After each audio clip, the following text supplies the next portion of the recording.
Hi folks. In my last video we looked at how to take your first steps with Jack, and we just did some simple connections between inputs and outputs. I was really surprised how noisy the output from the sound card was, but I've since discovered that actually was my fault. It was a schoolboy error. I plugged the outputs from the desk into the wrong input on the computer. I've got two inputs, one's for mic and one's for line, and rather stupidly I plugged the line out from the desk into the mic in on the computer. If you plug it into the correct one, that all gets solved. So again, on that system I showed you the other day, you could get some really good recordings there.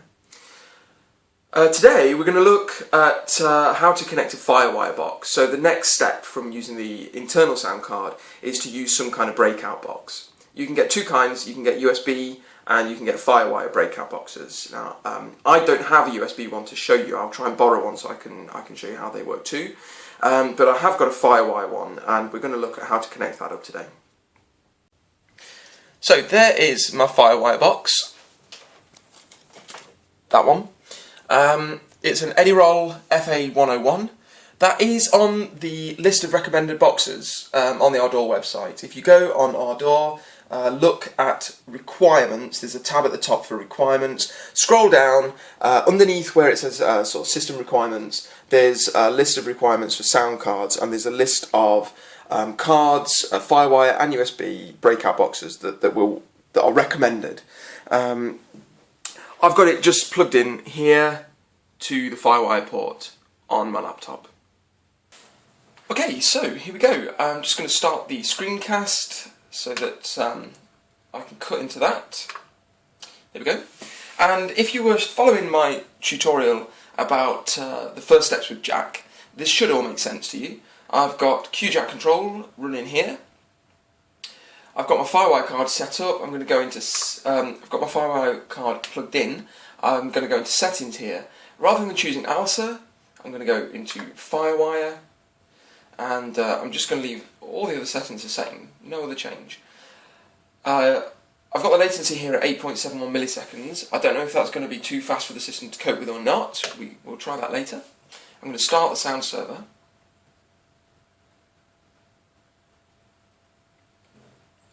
There we go. I'm going to open the connections, and here you can see all the pulse audio connections. This is the kind of regular sound server that Ubuntu uses, are connected to all the firewire connections. Now I don't like that because, first of all, it's very messy straight away without needing to be, and it's not useful to me at all. I also think that having them all connected does cause X-runs sooner than if they're not. So I clicked disconnect all. I'm going to disconnect everything. There we are. We can see that's all sorted. Now, I've got the desk and the firewire card set up in this way. I've got groups 1 and 2 connected to lines 3 and 4 on the firewire card, and I've got the stereo out on the desk connected to 5 and 6. Then mic 1 and 2 are inputs on the actual firewire card itself. I don't have those connected to anything. Those have got preamps on the card as well. And if I wanted, I could connect auxiliary 1 and 2 on the desk to 7 and 8. I don't do that. So I'm going to connect 3 left, which would be essentially input 3 on the firewire card, which I know is the group 1. I'm going to connect that to outputs 1 and 2.